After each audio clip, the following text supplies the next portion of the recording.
All right, guys, this is the video for Unit 3's first lesson.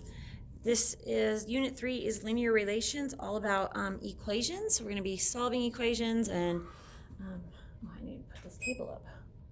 Hold on. It's too low for me. There we go. Okay. So Unit 3, linear relations and equations.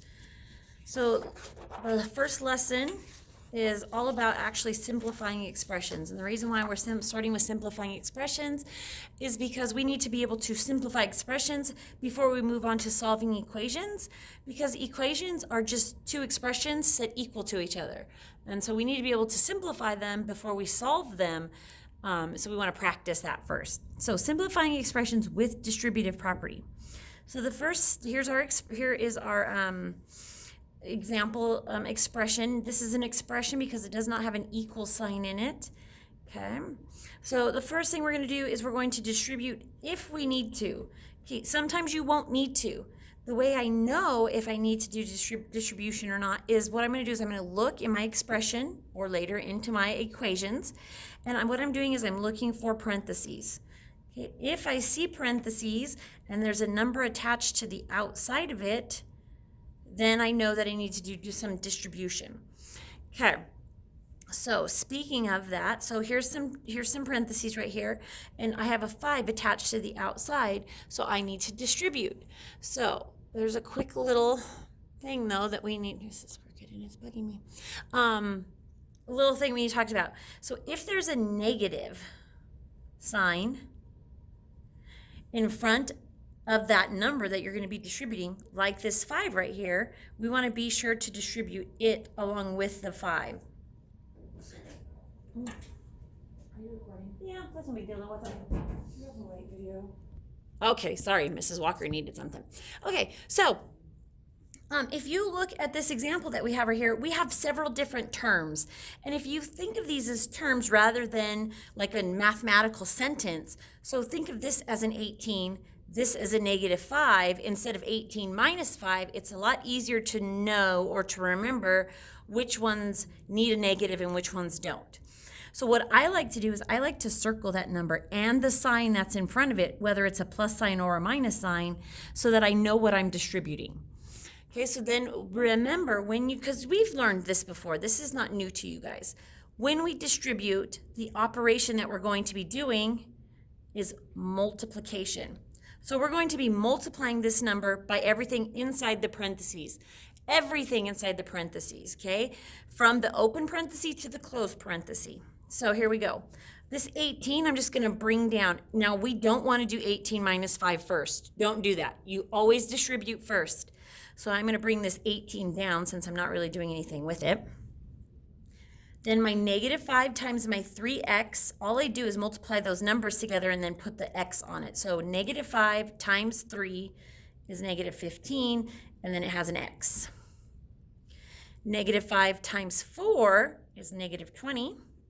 And then this negative x that's left, we just need to add to the back. Okay, so now we've got it all distributed. So we're going to move on to step number 2. Step number 2 is to set up a t-chart. Or some of you guys might know this as a family T chart or something like that, to combine like terms.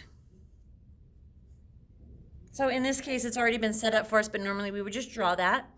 Now, one thing we want to remember is we want to be sure to take the sign that's in front of the number. So this 18 doesn't have a sign in front of it, so it's positive. This 15 has a negative in front of it, so it's a negative or a subtraction sign, okay? Also remember that like terms are terms that have the same variable and power.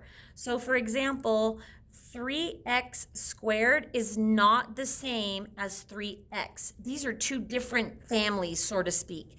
Okay, so we could not combine these together. They have the same variable, but not the same power, and they have to have the same variable and power. So you couldn't combine these. Now, you won't see a whole bunch of x squares in our core, but you will see them in 9th grade, so just keep that in mind. Okay, so we've got our x family, and we've got our number family, which are the terms that just have numbers on them. So we're going to these are called constants. Okay, so let's sort these out. So I just go from left to right. So 18 is a constant. This one has an x, so it's negative 15x, negative 20, and negative x. And then what we're going to do next is to add or combine our like terms.